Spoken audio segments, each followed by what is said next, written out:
नमस्कार साथियों, स्वागत है आप सभी का आज के रियल न्यूज एंड एनालिसिस में हमारी अपनी पाठशाला पर। जल्दी से सभी साथियों के साथ चैनल को साझा कर दीजिए। साथियों, शुरुआत है चाइना से। जी हां, क्योंकि चाइना ने हाल ही में साइंस एंड टेक्नोलॉजी में एक बेहतरीन कारनामा कर दिखाया है। एक ऐसा कारनामा जिसे अभी तक कोई नहीं कर पाया था। क्या कर दिया है?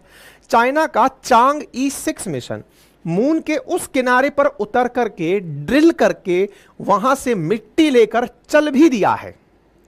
जिस इलाके में लोग उतर नहीं पाते वहां इन्होंने अपना लैंडर उतार कर बकायदा गड्ढा खोदा, मिट्टी निकाली, वापस भरा और लिफ्ट हो लिया।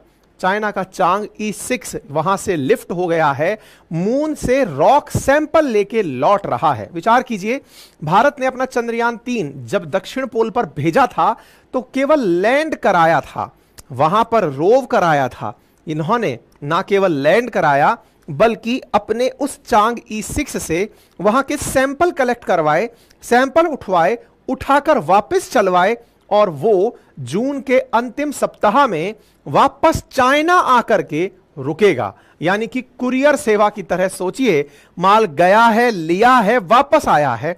अपने आप में कितना अद्भुत दृश्य साइंस एंड टेक्नोलॉजी का ये होने जा रहा है। ये अपने आप में हिस्ट्री में पहली बार हो रहा है। पहली बार जो इनका चांग ई6 मिशन वहां गया, पहली बार गया नहीं है। जब बहस तो पहले भी ये मून के लैंडर को भेज चुके हैं, लेकिन इस तरह से मिट्टी खोदकर वहां से निकालना, ये अपने आप में एक बहुत बड़ी जानकारी निकलकर आ रही है। चीन ने ऐसा करने वाला दुनिया का पहला देश बन गया है जो दक्षिणी ध्रुव की तरफ से मिट्टी के सैंपल लेकर के वापस अर्थ की तरफ लौट रहा है।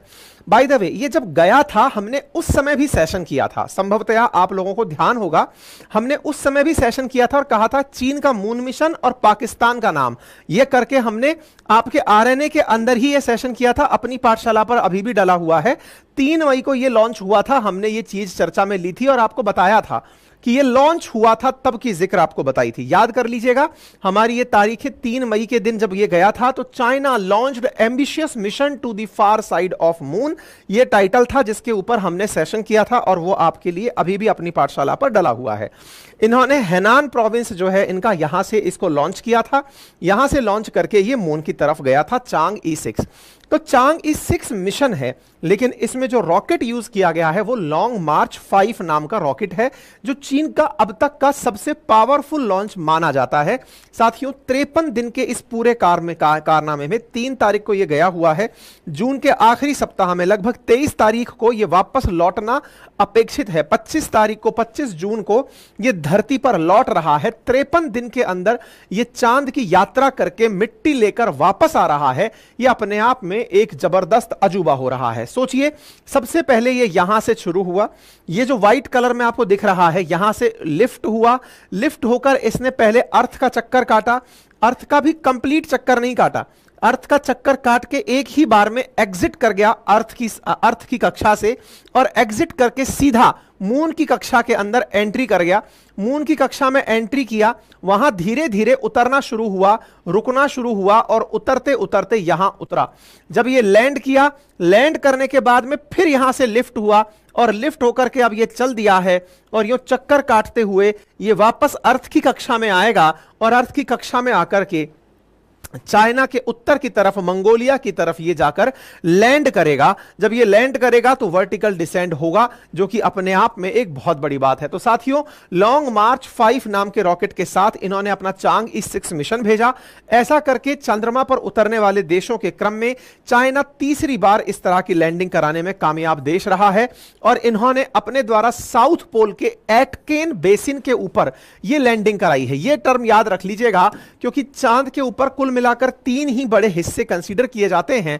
उनमें से एटकेन बेसिन के ऊपर इनकी ये लैंडिंग जो है, ये अपने आप में बहुत ज्यादा मायने रखती है। एटकेन बेसिन साउथ पोल के नजदीक स्थित वो क्षेत्र है।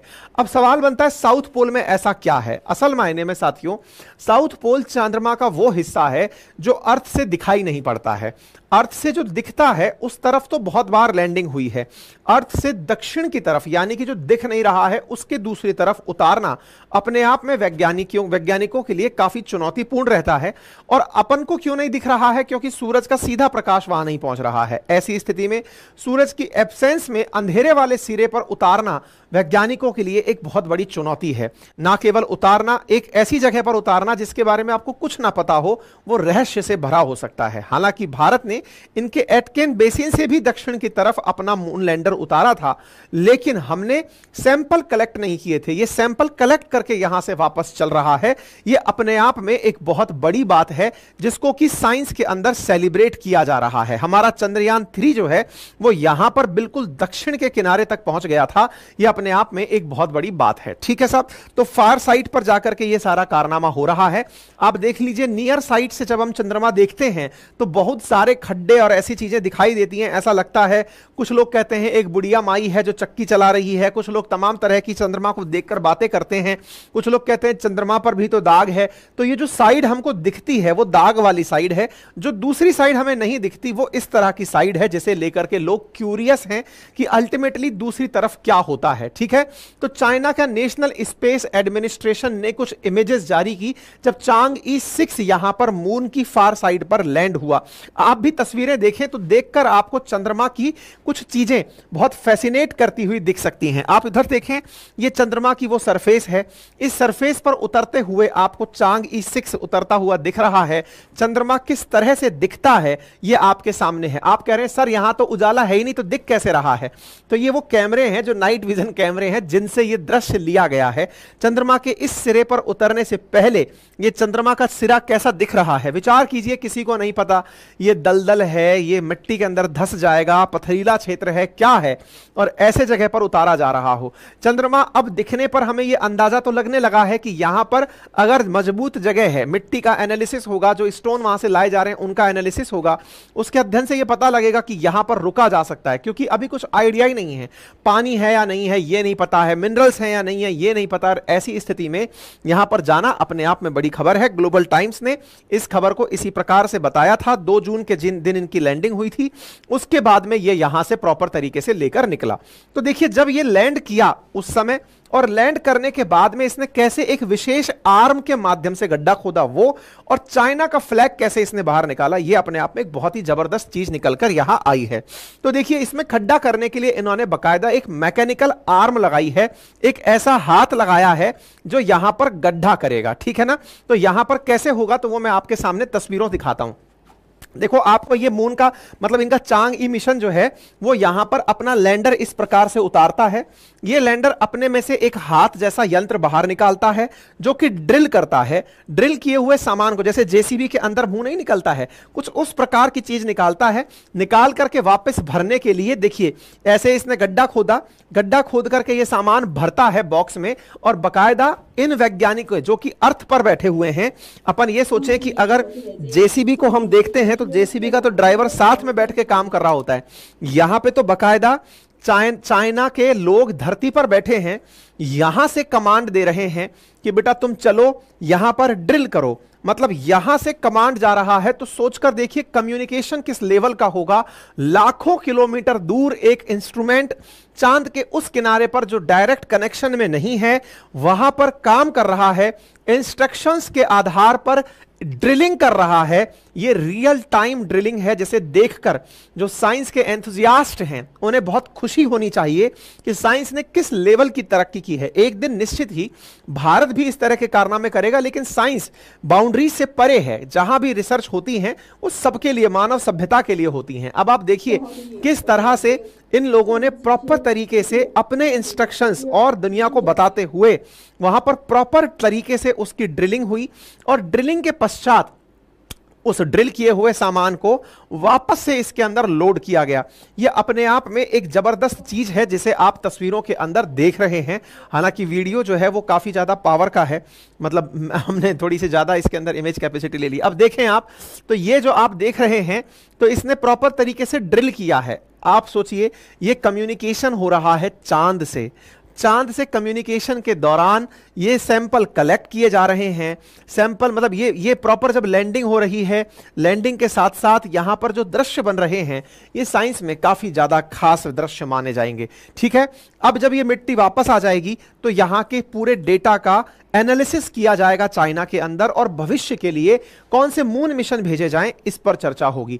25 जून को यह मिशन संभवतया वापस धरती पर लौटेगा और उतर करके यह मंगोलिया इलाके के अंदर, जो कि चाइना के नॉर्थ में स्थित है, वहां के रेगिस्तान में कहीं लैंड करेगा। सफलतापूर्वक अगर यह लैंडिंग होती है तो संपूर्ण मानव जाति के लिए इसे एक बड़ी उपलब्धि माना जाएगा। चांद के सुदूर हिस्सों तक यह पहुंचना बहुत मुश्किल क्यों है? क्योंकि यहां पर संपर्क होना बहुत मुश्किल टास्क होता है। अब अल्टीमेटली चाइना इस सैंपल से क्या करना चाहता है? क्या इस सैंपल के अंदर यूरेनियम है?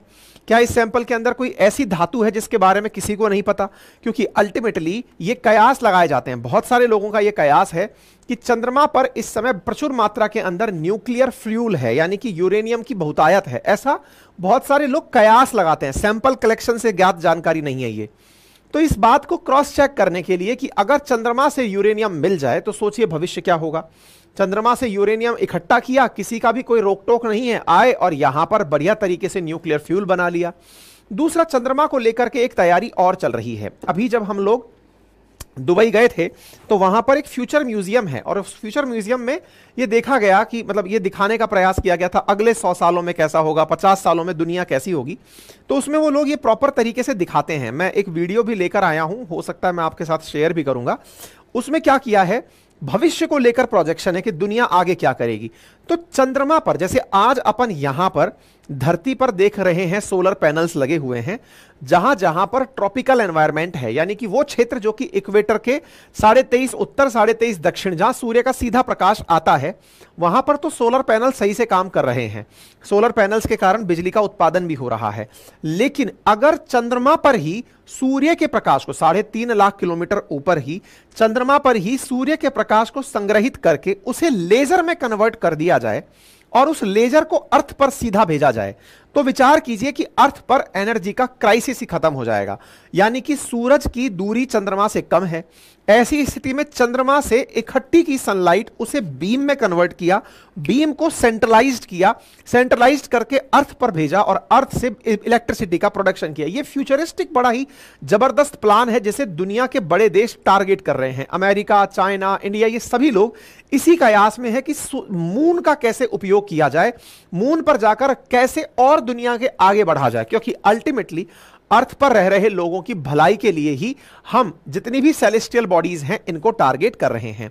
चाइना भविष्य में इसी काम को और आगे बढ़ाना चाहता है, यानी कि वो हर साल के लिए कुछ टारगेट लेकर चल रहा है।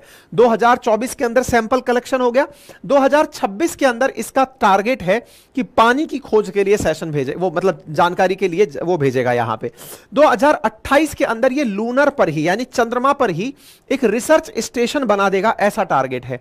बाकायदा यहां पर मतलब जैसे एस्ट्रोनॉट होते हैं ऐसे ही लैंड टेकोनॉट, यानी कि जो लून पर जाएंगे उनको वहां पर उतारेगा, बाकायदा लोगों को चंद्रमा पर उतार देगा। 2035 तक इंटरनेशनल लूनर रिसर्च स्टेशन बना देगा ये चंद्रमा पर, ताकि वहां पर प्रॉपर तरीके से रिसर्च हो सके। सोचो जैसे इंटरनेशनल स्पेस स्टेशन धरती से 400 किलोमीटर ऊपर एक 3 BHK का कमरा लगभग 40-50 हजार टन वजन का सामान तैर रहा है अंतरिक्ष में, ऑलरेडी इंसान के द्वारा बनाया हुआ।